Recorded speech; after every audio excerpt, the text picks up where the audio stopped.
March 1945. The night over the Rhine was thick with mist, a living thing that swallowed sound and light alike. Along the riverbanks, American infantrymen crouched low among the reeds, their helmets slick with dew, their rifles silent and still. Across the water, faint shapes moved. German sentries pacing between the shadows of burned-out farmhouses, their lanterns flickering like ghosts. Then, without a muzzle flash, without warning, one of those lanterns dropped. A man fell where he stood. Seconds later, another. To the Germans, it felt like the darkness itself had turned hostile. They scanned the fields, peered through binoculars, shouted orders. But the night gave nothing back. What they couldn't see was a small detachment of U.S. soldiers, each carrying a weapon that glowed faintly with unseen power. Mounted on the rifles were bulky, wired scopes connected to heavy battery packs strapped to their chests. It was the first operational use of America's new infrared sniping system, technology decades ahead of its time. The war had entered the invisible spectrum. By the spring of 1945, the Western Front was collapsing. Germany's armies were exhausted, retreating across their own homeland. The once mighty Wehrmacht was fractured, divisions scattered, fuel supplies gone, and morale fading into the mud of its final defenses. Yet the fighting was far from over. Every river, every bridge, every ruined village became a last stand. The Rhine, broad, cold, and heavily fortified, was Hitler's final barrier in the West. Behind it lay the German heartland, the Ruhr industrial basin, the factories that had once armed an empire. For the Allied forces, crossing the Rhine wasn't just a military operation. It was a psychological assault on the last illusion of German invincibility. But the crossings came at a cost. The nights were dangerous, full of German patrols, snipers, and roving machine gun nests hidden among bombed-out towns. Traditional reconnaissance was limited. Searchlights drew fire. Flares exposed movement, and the dense fog made aerial spotting useless. Commanders needed an edge, something that could see without being seen. That edge came not from the battlefield, but from a laboratory. Deep inside the United States, engineers and scientists had been working on a secret project since 1943, the development of active infrared technology for night vision and precision targeting. The idea was revolutionary: use invisible light, beyond the range of human sight, to illuminate the battlefield. A special scope would then detect the reflected infrared and convert it into an image visible through the eyepiece. The first prototypes were crude, heavy, and power-hungry. But as Allied advances accelerated, so did the urgency to field them. By early 1945, the U.S. Army had authorized limited deployment of these systems, mostly experimental, issued to select reconnaissance and sniper units. The device became known as the M1 and M3 Sniperscope. Sentries, part of a larger system built by the Sperry Gyroscope Company and Bell Laboratories. Each setup weighed nearly 15 kilograms. A modified carbine, a wired infrared scope, and a backpack battery connected to an infrared spotlight. To the user, it was a window into a hidden world. Through the lens, shapes emerged out of total darkness. Walls, vehicles, and soldiers glowing in greenish tones invisible to the naked eye. It was, in every sense, a weapon of light. Light that no one else could see. As American forces prepared to cross into Germany, a small number of these systems were quietly distributed to night patrols and sniper teams. Their mission: to test the untested, to prove that this invisible weapon could work in real combat. That experiment would take place in the dying nights of the Third Reich. The development of infrared warfare did not begin on the battlefield, but in the quiet rooms of American research labs, where scientists wrestled with a question once considered science fiction: could light be weaponized beyond the limits of human sight? By 1943, Allied intelligence knew that Germany had been experimenting with night-fighting optics. The Wehrmacht's Heereswaffenamt, Army Weapons Office, had already issued early infrared sighting systems for tanks and machine guns, codenamed Vampir and Uhu. Mounted on Panther tanks, these systems allowed German crews to operate under cover of darkness, using near-infrared illumination and image converters. The concept terrified Allied planners, a hint that the enemy might hold technological superiority in nocturnal combat. America responded quietly but decisively. Under the U.S. Army's Signal Corps and the Office of Scientific Research and Development, engineers at Bell Laboratories, Eastman Kodak, and Sperry Gyroscope began work on active infrared detection. The objective was simple yet unprecedented: to give individual infantrymen the power to see and kill in total darkness. Unlike radar or sonar, infrared required no large installations or antennas. It was compact, silent, and invisible. But it came with immense challenges. Early tubes overheated, batteries drained quickly, and image resolution was grainy. The resulting Sniperscope was bulky and fragile, but in war, even imperfect vision was better than blindness. Field trials began at Fort Belvoir, Virginia, and Camp Blanding, Florida, in late 1944. Soldiers learned to assemble, calibrate, and aim the strange device in near-total darkness. Many were skeptical. The batteries lasted less than 4 hours. The rifle's balance was poor, and the glowing image inside the scope took precious seconds to stabilize.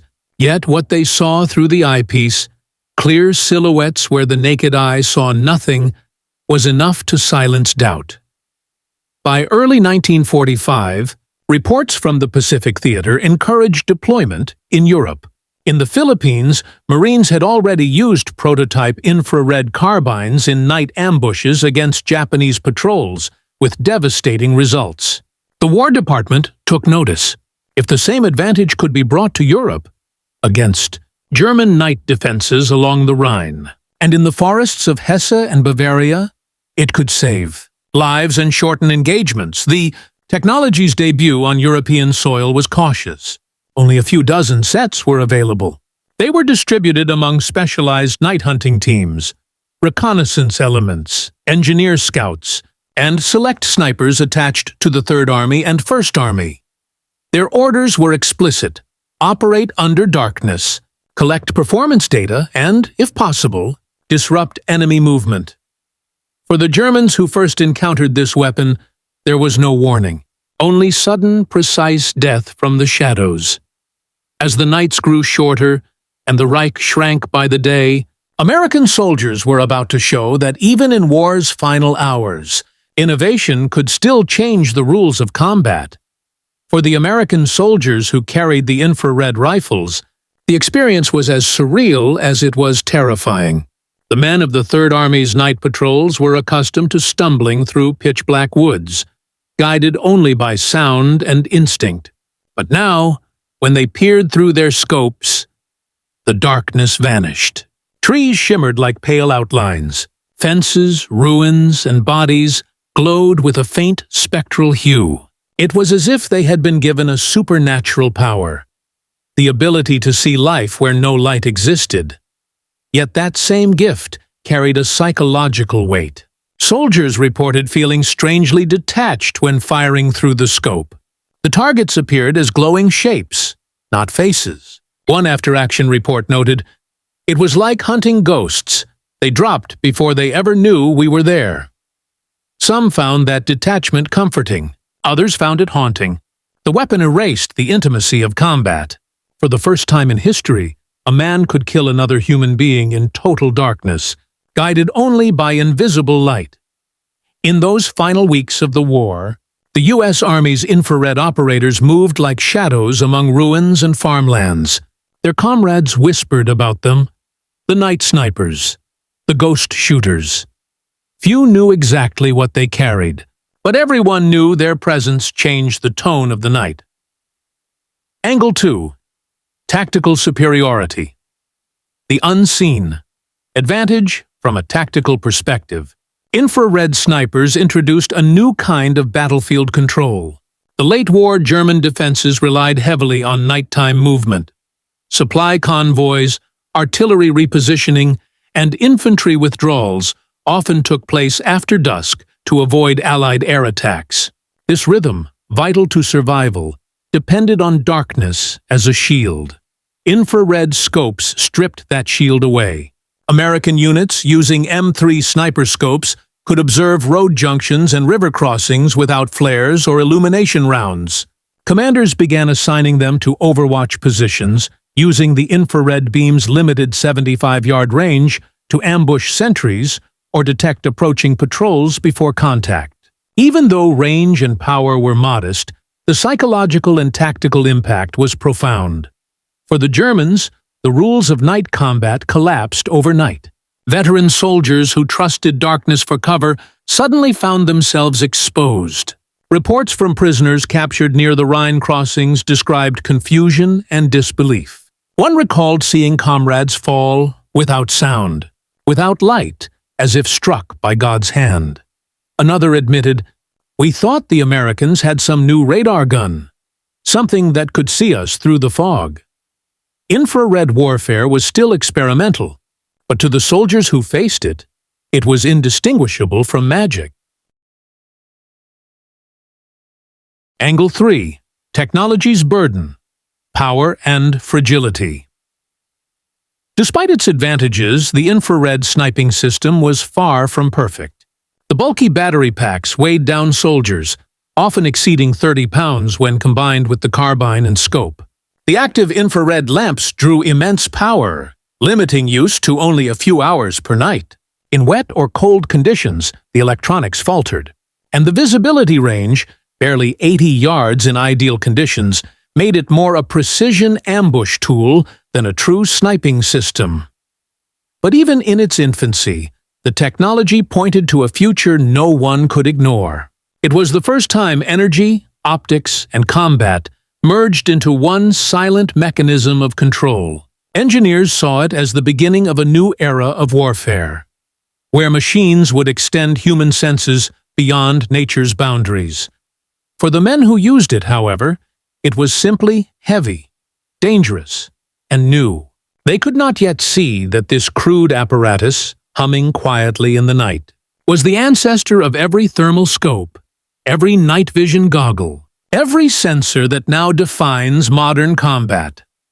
What began as a handful of experimental devices would soon ignite an arms race not of firepower, but of perception itself. For the Allied command, deploying such untested equipment in the final weeks of the war was a calculated risk. The U.S. Army had seen too many experimental projects arrive too late to matter. From rocket artillery to proximity fuses. Yet General George S. Patton's staff, operating along the Moselle and Rhine sectors, believed that every tactical advantage, no matter how small, could save lives.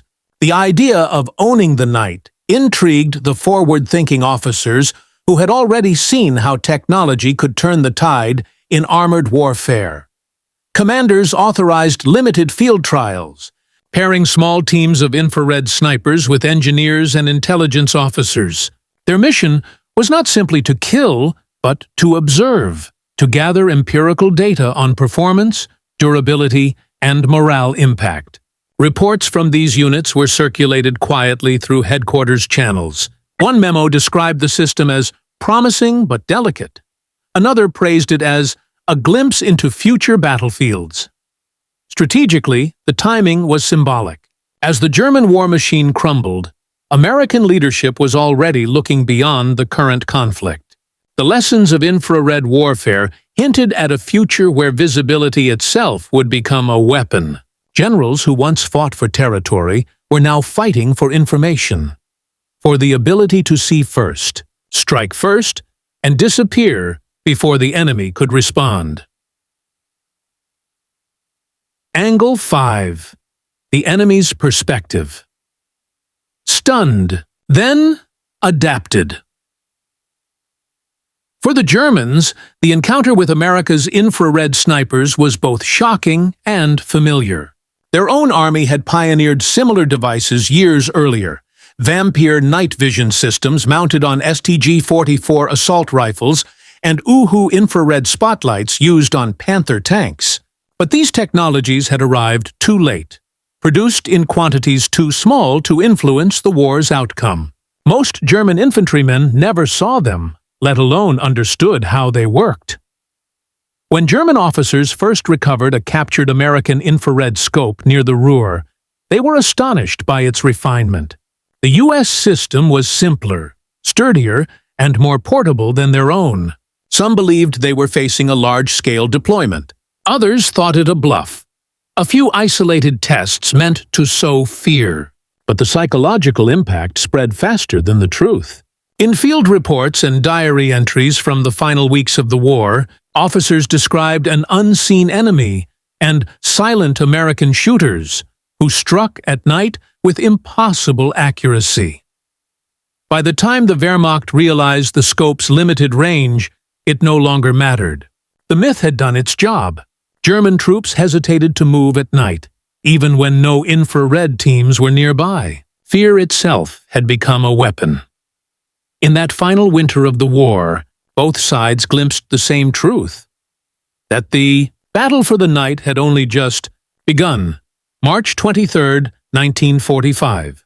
The night before Operation Plunder, the massive Allied assault across the Rhine. The river stretched wide and black under a moonless sky, its surface broken only by the slow drift of smoke from days of shelling. Thousands of men waited silently along the western bank, among them a small, anonymous detachment of U.S. Army specialists carrying what looked like ordinary M1 carbines, until one noticed the thick cables running from the rifles to heavy packs on their backs. They were part of the 17th Armored Engineer Battalion, attached to the 30th Infantry Division, and their task was simple but deadly. Eliminate any German observers on the far bank who might spot the crossing preparations. But there would be no flares, no tracers, no sound, only the invisible glow of infrared light. When the order came just after 0100 hours, the men crept forward to the edge of the water. The world around them was black. No torches, no stars, no outlines of trees. Through the naked eye, it was a void. But through the new M3 Sniperscope, it was a different world entirely. The image inside the eyepiece shimmered faintly, as if viewed through water. Then, slowly, shapes emerged. A sentry tower, sandbags, movement. The scope painted it all in ghostly tones, revealing details invisible to anyone else. One operator steadied his breathing, adjusted the dial, and fired. Across the river, a German spotter crumpled silently behind his binoculars. One by one, other scopes flickered to life. Each invisible beam of infrared light stretched across the darkness, unseen by human eyes. Within minutes, the German riverbank fell eerily quiet. Patrols disappeared. A machine gun position went silent. Those who survived reported only that they felt watched, hunted by something they couldn't see. For the American engineers, the mission was a success. They cleared the crossing path without alerting the main defenses. No muzzle flashes betrayed their presence. No illumination rounds gave away their position. To observers in command posts, it seemed miraculous. Men fighting in total darkness with surgical precision. At dawn, as artillery thundered and amphibious craft surged forward, the night snipers packed away their gear. Many of them would never use it again. The heavy batteries were cumbersome for mobile combat, and logistics couldn't support widespread deployment. But their brief, silent work had already proven the concept. Captured German officers later described their confusion. "We thought it was British commandos with radar rifles," one prisoner told interrogators. There were no flashes, no light, only death.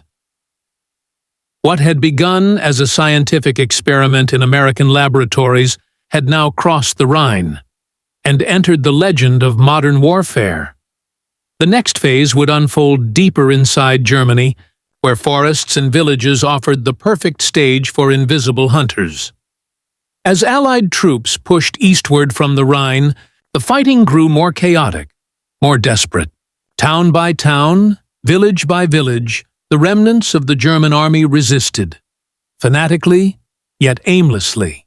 By April, the American advance was cutting through central Germany, where dense woods and narrow roads favored ambushes. Here, the infrared teams found their truest test. In one such engagement near the town of Hanau, a small unit from the 4th Armored Division set up defensive positions along a forest trail. Intelligence reported that German infantry and light vehicles were regrouping nearby, preparing for a night counterattack. The Americans deployed 2 infrared-equipped snipers on the forward line, their scopes powered up as daylight faded. To the naked eye, the woods were silent. To the infrared operators, the darkness came alive. Through their scopes, faint outlines moved between the trees, slow, deliberate, unaware they were already being watched. At 60 yards, the snipers opened fire. Their rifles whispered, and targets dropped before they could return a shot. The Germans, stunned and disoriented, fired blindly into the night. Tracers sliced through empty air. A few men shouted that the enemy had new light weapons, but there was nothing to see. No glow, no sound, only the echoes of falling bodies and the sharp, metallic smell of gunfire. Within 15 minutes, the skirmish was over. At dawn, when the rest of the platoon advanced to inspect the scene, they found the enemy positions eerily intact, rifles still propped against trees, ammunition boxes unopened. Whatever resistance had existed had been erased before it began. Reports from that encounter filtered up the chain of command. Engineers noted that, despite limited range, the Sniperscopes had allowed early detection and precision strikes in conditions that would have been impossible otherwise. One observer called it a decisive edge in micro-warfare, control over the smallest battlefield imaginable, the human line of sight. Across Germany, similar small-scale operations occurred, at river crossings, road junctions, and ruined hamlets. The devices were used sparingly, always at night, always in silence.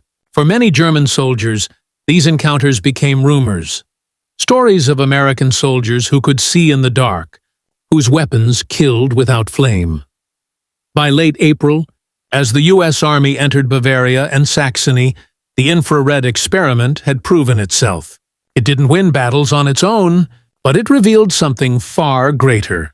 That the night, once ruled by fear and uncertainty, could now be mastered by technology. When American engineers compiled their post-war reports, they wrote cautiously, almost academically. The Sniperscope, they noted, was limited in range and application, but tactically significant where used. Yet buried between the lines was a quiet revelation. A door had been opened that could never again be closed.